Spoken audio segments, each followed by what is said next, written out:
संज्ञा किसे कहते हैं ये सबको पता है ना, लेकिन फिर भी रिवीजन हो जाए ज्यादा बेहतर है कि संज्ञा वह शब्द है जो किसी व्यक्ति, प्राणी, वस्तु, स्थान आदि के नाम के स्वरूप का हमें क्या करा, बोध कराए या हम प्रयुक्त करते हैं ऐसे शब्दों को।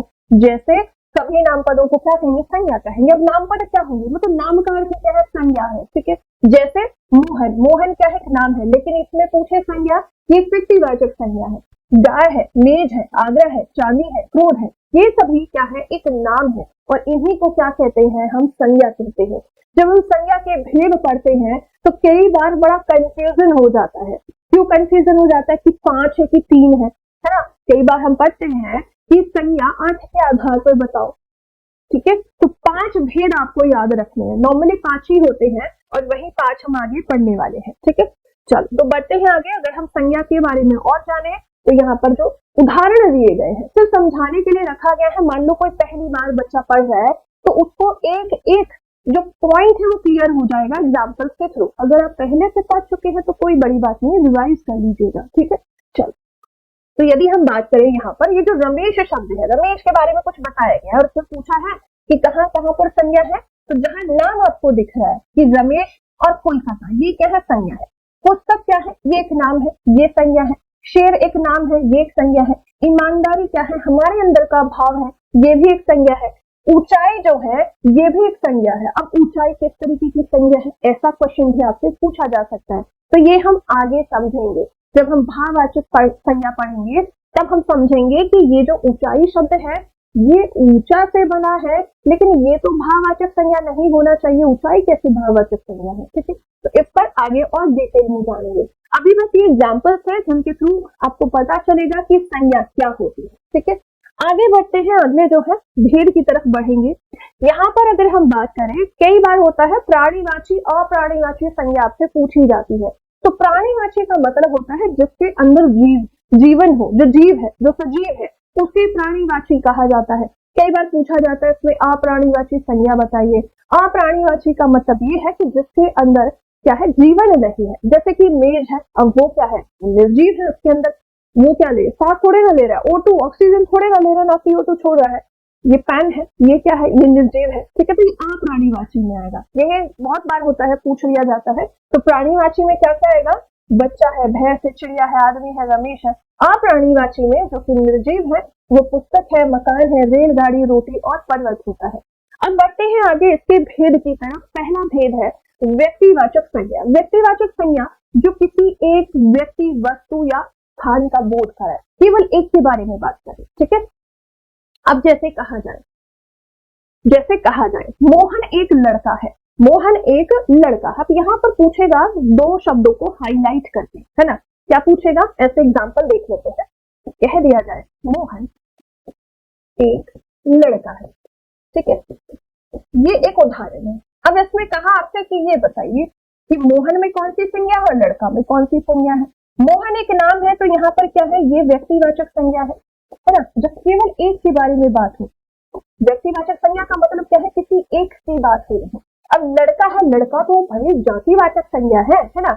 तो यहाँ क्या सभी लड़कों की बात की जा रही है। तो यहाँ अगर सिर्फ इसमें पूछे तो व्यक्तिवाचक है, और अगर यहाँ पूछे तो क्या कहेंगे, यहाँ जातिवाचक है। चलो अब क्वेश्चन पर आते हैं। इसमें अगर देखा जाए, यहाँ पर दिया है कि किसी व्यक्ति विशेष की बात की जाए, राम श्याम, ठीक है, ऐसे कह दिया जाए, आपसे क्या कह दिया जाए। इसमें कहा जाए कि गंगा एक नदी है, ठीक है, भारत एक देश है, हिमालय एक पर्वत है। तो केवल एक, जो एक हो, है ना, क्या हो, केवल एक हो।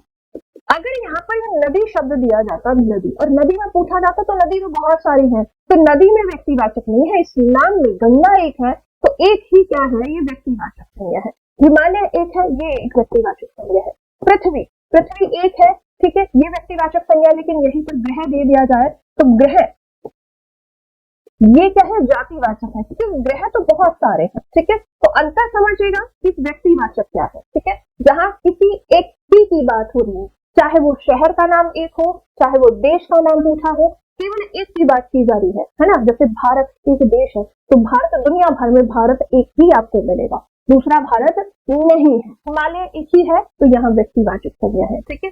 आगे बढ़ते हैं अगले टाइप की तरफ। दूसरा टाइप, यहाँ पर कुछ चीजें सॉरी एक्सप्लेन की गई है, उदाहरण दिए गए हैं। इन्हें आप लोग आराम से रिवाइज करना है ना, इसमें कुछ ऐसा डिफिकल्ट नहीं है जो आपको ना समझ में आए कि व्यक्तिवाचक संज्ञा कहाँ होती है।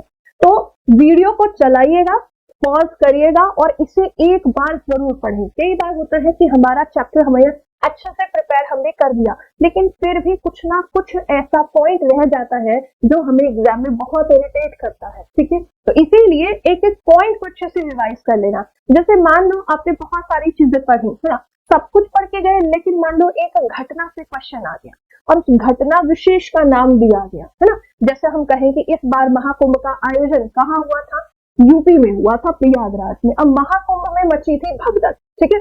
अगर ऐसे दिया जाए और ये पूछा जाए इस जो वाक्य है महाकुंभ के दौरान भगदड़ मची, इसमें अगर ये पूछा जाए कि इस घटना में कौन सी संज्ञा है, तब आप क्या कहोगे कि हम सिर्फ एक घटना की बात कर रहे हैं, ये वो वाली घटना है जो महाकुंभ के दौरान घटी थी, तो यहाँ व्यक्तिवाचक संज्ञा होगी, ठीक है।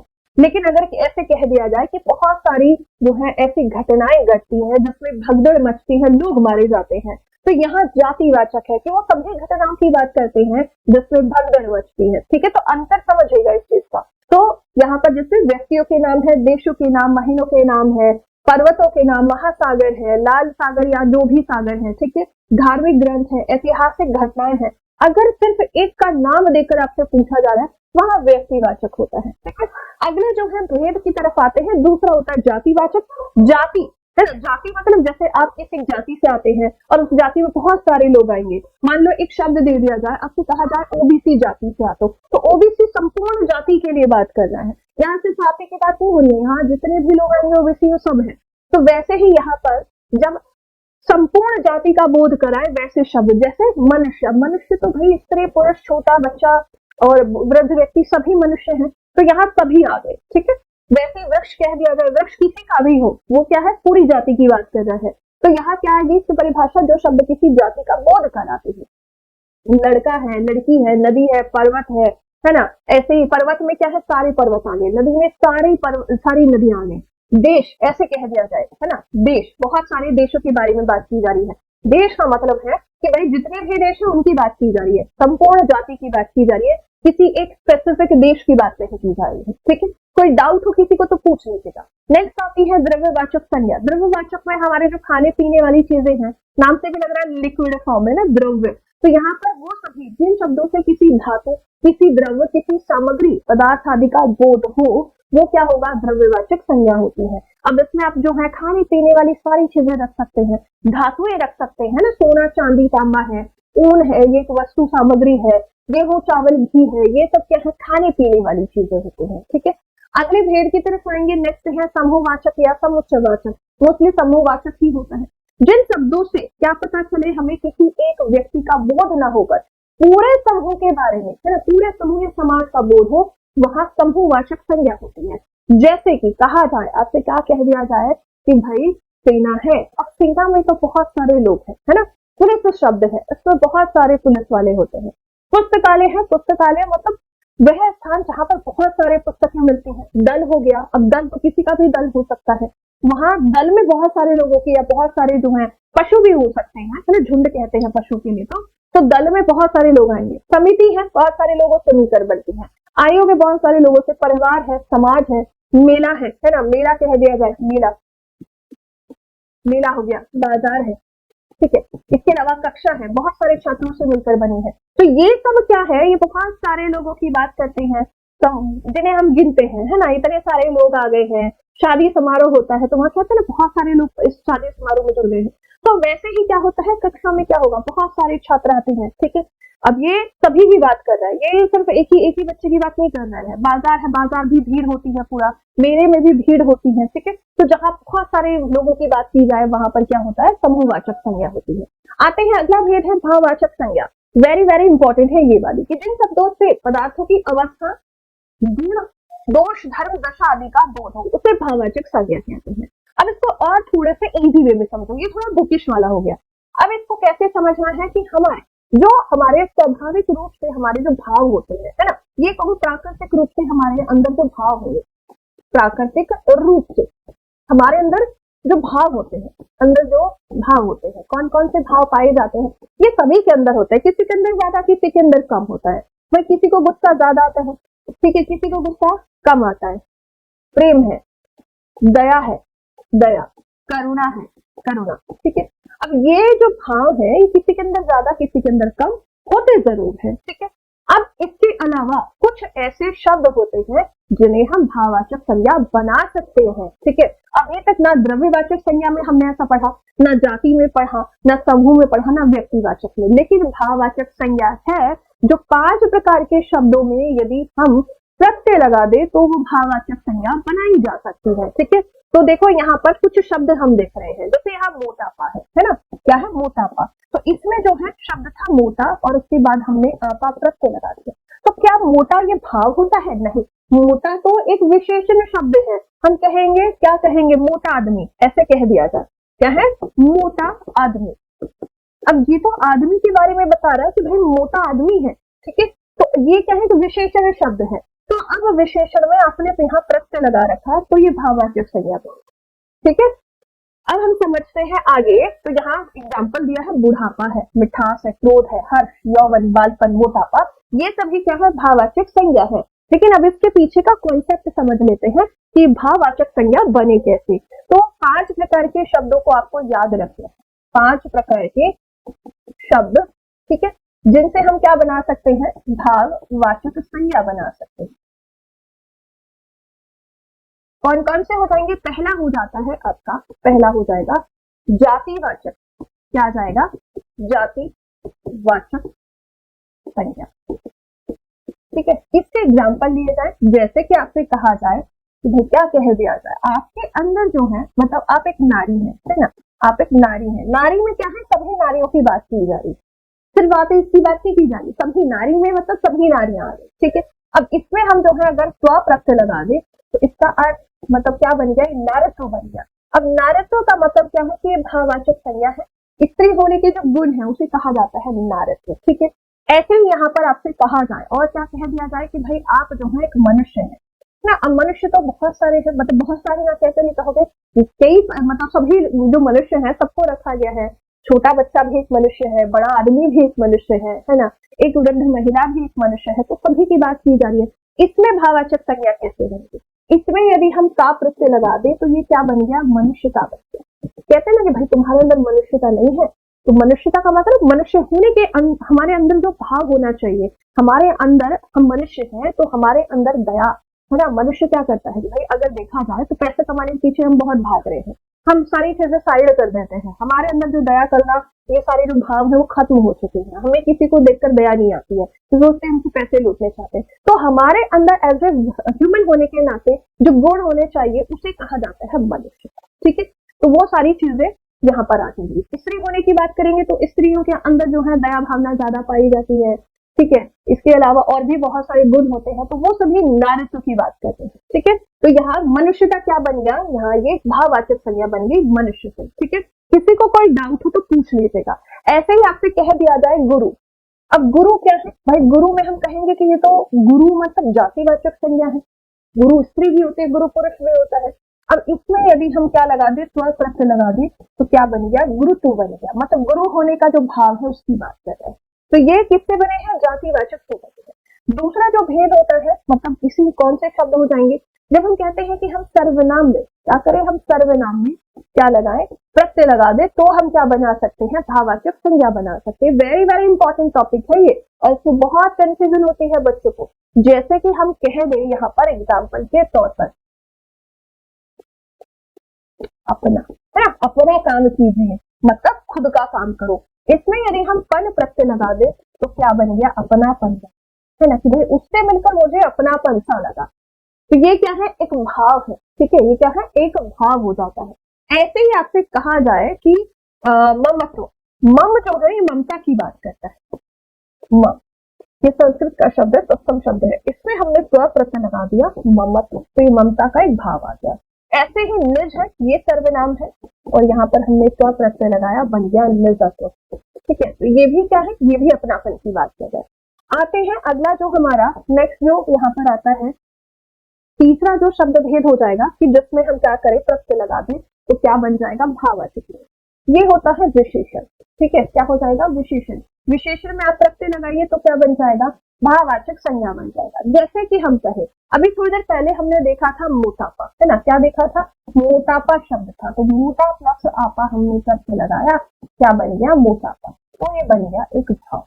ऐसे ही हमने कहा था कि बूढ़ा है और बूढ़ा प्लस आपा लगाएंगे तो किससे, अच्छा ये तो जातिवाचक हो जाएगा ना, तो बूढ़ा तो जाति की बात कर रहा है, उस बूढ़े में सभी आ जाएंगे, चाहे स्त्री हो या पुरुष हो। अब और शब्द यदि हम देखिए, कह दिया जाए आपसे कि आप बहुत सुंदर है ना, आप सुंदर है, तो सुंदर क्या है, ये आपका विशेषण शब्द, विशेषता बता रहा है, इसमें हमने का प्रत्यय लगाया, क्या बन गया, सुंदर का बन गया। ठीक है, ऐसे ही शब्द जो है, और भी बताओ किसी के दिमाग में कोई आ रहा है, कह दिया जाए कि भाई आप जो है बड़े ही वीर है ना, क्या है, आप बड़े वीर है, तो वीर में हमने का प्रत्यय लगाया, क्या बन गया, वीर का बन।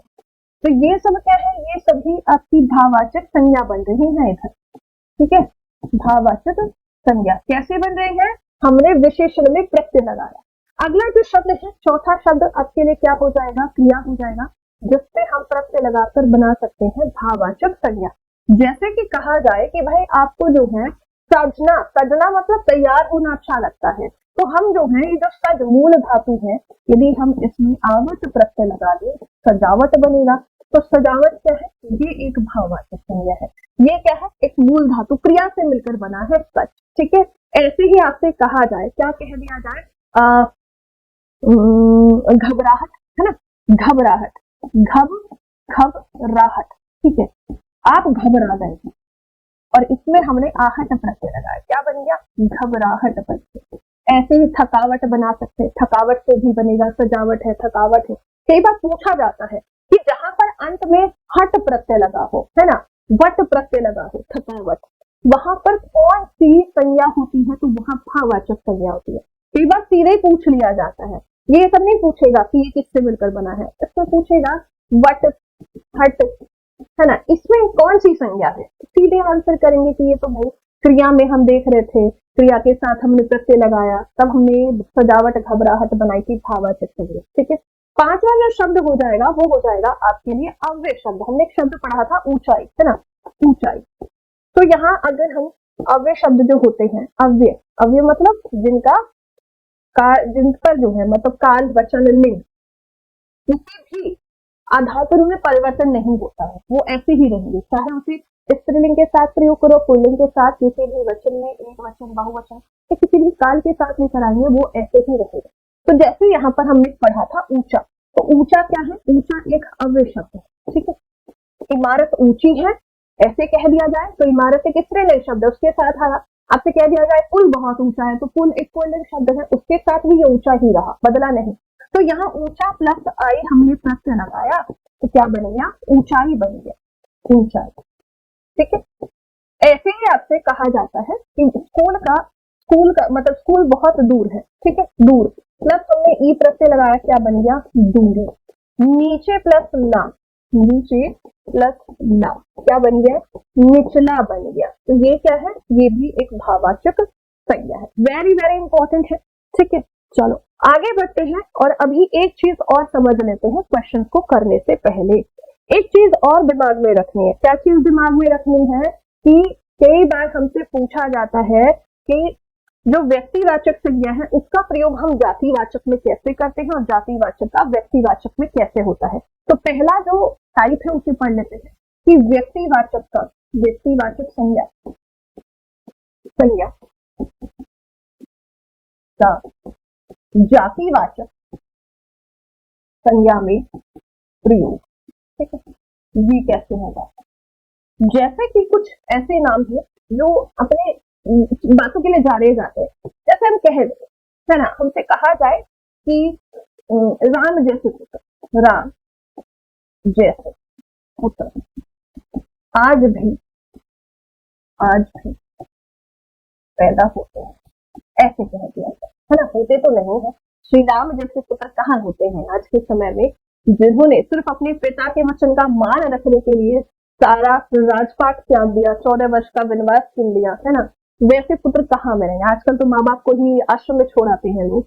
तो यहाँ पर अगर हम एग्जाम्पल के तौर पर ले रहे हैं कि राम शब्द में क्या है, यहाँ व्यक्तिवाचक संज्ञा है ना। अगर सिर्फ राम की बात की जा रही होती, है ना, श्री राम की बात की जा रही होती, तब हम कहते हैं कि व्यक्तिवाचक संज्ञा है ना। ऐसे कहा जाता कि राम दशरथ के पुत्र थे, तब वहां व्यक्तिवाचक संज्ञा थी। लेकिन यहाँ राम जैसे पुत्र का मतलब ये है कि राम यहाँ उदाहरण के तौर पर आए हैं कि जैसे राम जी में गुण थे वैसे गुण वाले पुत्र आज भी पैदा होते हैं।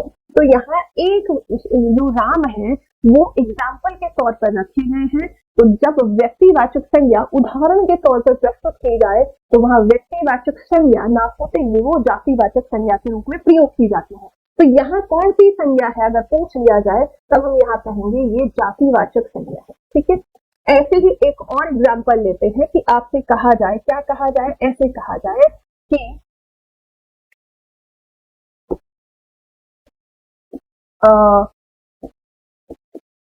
आज भी जयचंदू की कमी नहीं है, जयचंदू की कमी नहीं है।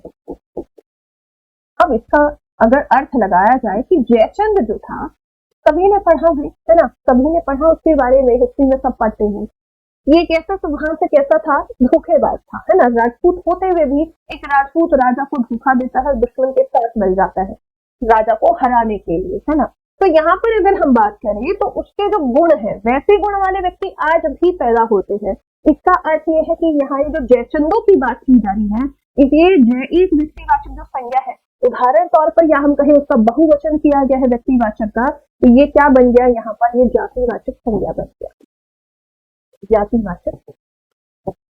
ठीक है, ऐसे ही कहा जाए आपसे आज भी श्रवण कुमार जैसे पुत्र पैदा होते हैं। ठीक है, तो जब भी इस तरीके से कहा जा रहा है जैसा पुत्र, है ना, श्रवण कुमार जैसा पुत्र, तो मतलब श्रवण कुमार जैसे गुण वाले पुत्र। ठीक है, श्री राम की बात की गई तो यहाँ राम जैसे पुत्र मतलब राम जैसे गुण वाले पुत्र। तो यहाँ व्यक्तिवाचक संज्ञा, है ना, इसको ऐसे समझना, नोट डाउन कर लेना अपने नोट में कि व्यक्तिवाचक संज्ञा का प्रयोग,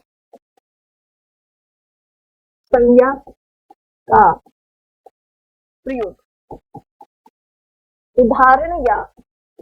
उदाहरण या बहुवचन रूप में हुआ है, रूप में प्रयोग हुआ है। ठीक है, वहां जातिवाचक संज्ञा, व्यक्तिवाचक संज्ञा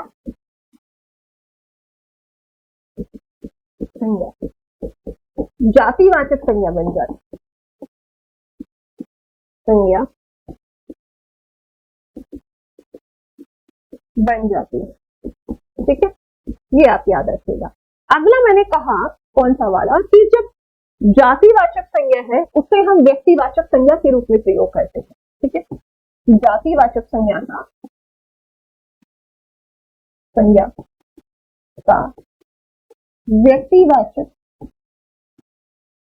संज्ञा के रूप में प्रयोग।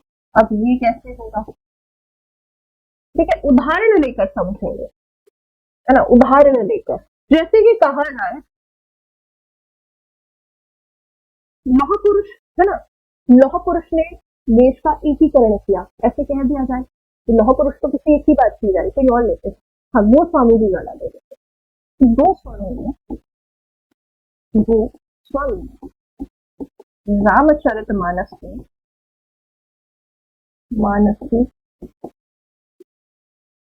रचना की। ठीक है, अब यहाँ पर ये जो गोस्वामी शब्द है, बहुत सारे होंगे गोस्वामी, है ना, गोस्वामी एक सरनेम है, यही कहोगे ना, तो ये तो एक जाति की बात कर रहा है। लेकिन हमें ये पता है कि जब रामचरितमानस की बात आएगी तो केवल एक गोस्वामी की बात हम कर रहे हैं। कौन है वो गोस्वामी? तुलसीदास जी, है ना।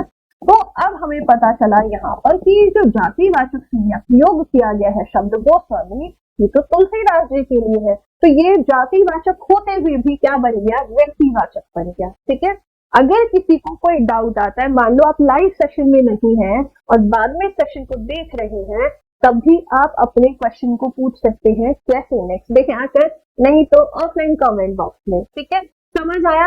ऐसे ही यहाँ पर कह दिया जाए, एक और एग्जांपल लेते हैं। क्या एग्जांपल लिया जाए कि पंडित जी, है ना, ऐसे कह दिया जाए, पंडित जी भारत के प्रथम प्रधानमंत्री थे। ठीक है, अब यहाँ पर हम किन पंडित जी की बात कर रहे हैं? तो हमें पता है कि प्रथम प्रधानमंत्री तो जवाहरलाल नेहरू जी थे। ये शब्द जातिवाचक होते हुए भी क्या बन गया? जवाहरलाल नेहरू जी की बात की जा रही है। इस आधार पर हम कहेंगे कि व्यक्तिवाचक संज्ञा है।